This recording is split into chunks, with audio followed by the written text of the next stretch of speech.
Adolphe Ferrier nació el 30 de agosto de 1879 en Ginebra y falleció el 16 de junio de 1960 en Ginebra. En una familia acomodada, su padre, Frédéric Ferrier, era médico y vicepresidente de la Cruz Roja. Cuando Ferrier tenía 8 años, le diagnosticaron una pérdida auditiva, que fue aumentando hasta dejarle sordo antes de cumplir 20 años. El pedagogo suizo fue uno de los principales protagonistas y teóricos de la escuela activa, cuyas bases filosóficas y propuestas divulgó en obras como Transformó la escuela activa, el progreso espiritual y la liberación del hombre. Adolphe Ferrier define la escuela como un internado familiar establecido en el campo, donde la experiencia del niño sirve de base a la educación intelectual. Mediante el empleo adecuado de los trabajos manuales, Ferrier propone el concepto de la escuela nueva, cuyo funcionamiento se basa en el respeto a los intereses y necesidades del niño, la utilización de métodos activos, el desarrollo de la autonomía, el espíritu crítico y la cooperación. El fin de la educación no es otro que ayudar al niño al desarrollo y el desenvolvimiento de sus potencialidades. Es una educación en libertad para la libertad. Henry Wallon, psicólogo y filósofo francés, nacido en 1879 y fallecido en 1962. Es considerado un fundador olvidado de la psicología moderna, probablemente debido a su ideología marxista, que empapa toda su teoría, y la importancia que cobraban otras obras de la época traducidas al inglés. Wallon creía que no era posible estudiar la mente de otra forma que no fuese conjunta, mientras que los estructuralistas intentaban estudiar cada componente de la mente por separado. Él junto a afectividad e inteligencia y estudio de la psique como un todo. Wallon asume una serie de principios que marcaban el desarrollo. Aunque la evolución del niño se da de muchas direcciones, siempre hay una función que destaca y característica de cada etapa.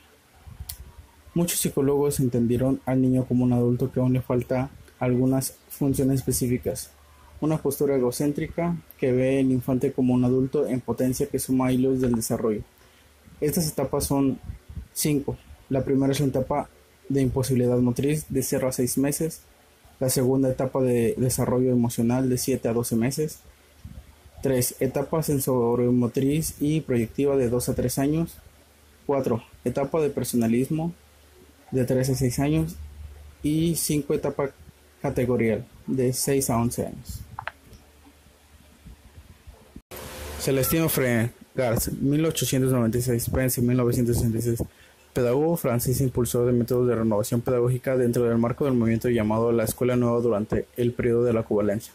Celestin Freinet descubrió los textos de Marx, Engels, Lenin, cuya lectura inspiró las directrices de su materialismo escolar, método de pedagogía popular que se puso en practicar en su corporación de la enseñanza pública en 1920 como maestro de primaria. Sus aportes constituyen en el punto de arranque del movimiento pedagógico nucleado en la Federación Internacional de los Movimientos de la Escuela Moderna, que pretende la renovación educativa por medio de la organización de la comunidad escolar auténticamente humana.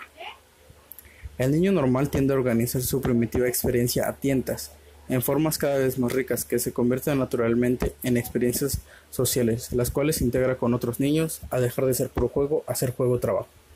La técnica fundamentalmente que da su cuerpo a su proyecto es la de la tipografía en la escuela, que consiste en emplear en las escuelas un pequeño equipo de imprenta, cuyo manejo lleva a la producción de otros elementos y técnicas: textos libres, correspondencia interescolar, dibujos libres, cálculos de aplicación, ficheros, biblioteca y lo que se le denomina el libro de la vida, el cual los niños narran sus vidas y la de la clase. Todo es útil para el proyecto de expresarse. Hacer comunicar siempre de forma espontánea y democrática, es decir, para cambiar las relaciones entre la escuela y la vida adaptándolas progresivamente a las necesidades comunitarias. Al uso de las tecnologías en vigencia, su obra más representativa es la tipografía en la escuela. Michel Lebrun, Francia, enero de 1924. Es un humanista, psicosociólogo y pedagogo francés.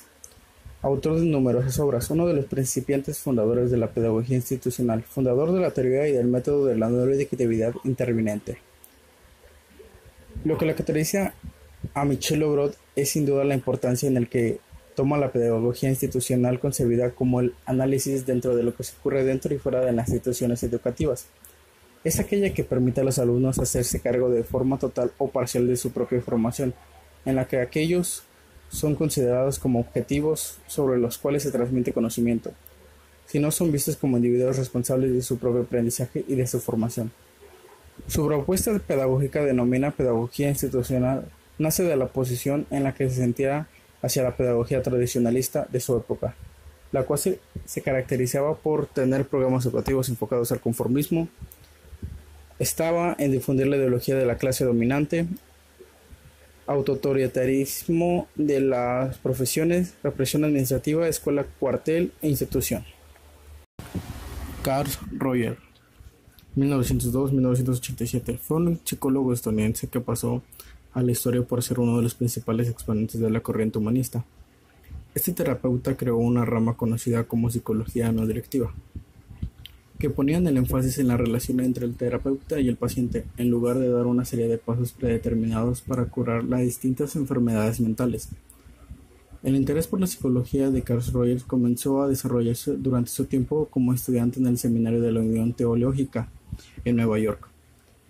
En 1931 obtuvo su doctorado por la Universidad de Columbia y en los siguientes años ejerció tanto como profesor como investigador para diferentes centros de enseñanzas. El interés por la psicología de Carl Rogers. Una de las aportaciones más importantes de Carl Rogers en el mundo de la psicología fue su teoría de la personalidad, que estaba basada en los principios del humanismo y las ideas de Abraham Maslow. Este ámbito de su trabajo obtuvo gran importancia para el propio Carl Rogers, que escribió 16 libros tratando de explicar su teoría a la perfección. Gerard Mendel, 1930-2004. Fue un psicoanalista y psiquiatra francés. Su popularidad comenzó cuando publicó en 1968 su trabajo La Révolte contre le Père, la rebelión contra el padre. Deleuze y Guattari evaluó este libro como un ejemplo de las tonterías de Edipo. El sociopsicoanálisis es una investigación institucional iniciada por el Dr. Gerard Mendel. Los problemas sociales que se presentan hoy en día, sean estos motivados por los adelantos tecnológicos, sean estos motivados por el subdesarrollo, han hecho esto posible que aparezcan respuestas a estos fenómenos. Una de esas respuestas es la teoría de la psicoanálisis, teoría basada en un principio en el psicoanálisis de Sigmund Freud, pero que pretende superar los planteamientos freudianos sobre la crisis de la civilización, malestar de la cultura.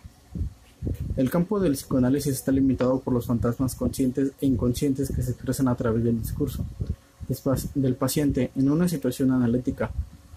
En tal condición psicoanalítica ciñe su labor a la realidad fantástica, transmitida por el paciente, y la ayuda a poner en contacto unos fragmentos de esta realidad. Aquí se detiene su papel. El psicoanálisis, por lo tanto, no nos muestra propiamente nada sobre la realidad externa, si bien que nos enseña aspectos importantes de la vida psíquica, de la vivienda de la subjetividad, de la producción fantástica o de la expresión inconsciente. Antonio Gramsci nació en Ales, Cagliari, Cerdeña, el 22 de enero de 1891. La teoría de Gramsci o filosofía de la praxis se ubica dentro de las corrientes contemporáneas del marxismo, considerada a la práctica como la categoría central considerada al hombre, como el creador de la realidad y de sí mismo. Gramsci concibió a la política fundamental en la filosofía y encuentra en la actividad política la posibilidad de transformación de la sociedad. Antonio Gramsci no fue un especialista en temas de educación. Su preocupación por los problemas educativos tenían una doble motivación. Por un lado, la educación de sus hijos, Delio y Giuliano, y por otro, la investigación teorio-práctica. Nos dice Gramsci que el Estado debe concebirse como educador precisamente en cuanto tiende a crear un nuevo tipo de civilización. Las escuelas liberales no educan democráticamente a los niños. Gramsci prefería la escuela clásica italiana, a la cual considera como formativa, humanista, capaz de captar todos los aspectos de la realidad, sus acciones prácticas. Él propone la creación de la escuela unitaria, escuela única inicial de la cultura general humanista, formativa, que equilibre justamente el desarrollo de la capacidad del trabajo manual. A la escuela unitaria que concibe como activa, ser una escuela ligada a la vida y sostenida por el Estado. Considera que la escuela unitaria debe tener varias etapas. 1. Se disciplina al niño. 2. El niño ya es responsable y autónomo. 3. El maestro se convierte en guía. Gramsci marca en la vida del niño dos etapas, antes y después de la pubertad. En la primera etapa, la educación debe caracterizarse por cierta acción y disciplina necesaria para formar la personalidad del niño. Después de la pubertad, toda intervención se hace odiosa, tiránica, insoportable. En esa etapa, la educación debe ser más creativa y libre, fomentando la autodisciplina y autonomía. También escribió Los cuadernos de la cárcel. Louis Althusser, Irmandiris, 1918. París, 1990. Filósofo francés. Está considerado junto a Lévi-Strauss y Lacan uno de los representantes más destacados del estructuralismo francés, en lo que se refiere al análisis de las ciencias humanas, aunque siempre negó estar vinculado a dicha corriente. Marxista convencido, se propuso hacer una lectura fiel a Karl Marx, a partir del sistema estructural y delimitar una clara distinción entre el primer Marx y el último Marx. Fue un filósofo marxista, es además habitualmente considerado estructuralista, aunque su relación con las otras variantes del estructuralismo francés es bastante compleja. La vida de Althusser estuvo marcada por periodos de enfermedad mental intensa. En 1980 mató a su esposa, la psicóloga Helen Redman, estrangulada. Fue declarado no apto para ser juzgado debido a una locura, y estuvo internado en el hospital psiquiátrico durante 3 años.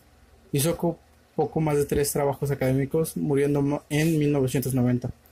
Althusser era de rescatar el poder y originalidad de la teoría de Marx para el avance del conocimiento científico de la sociedad, y a partir de ese conocimiento poder ofrecer la vida del movimiento comunista internacional elementos para orientar la acción política.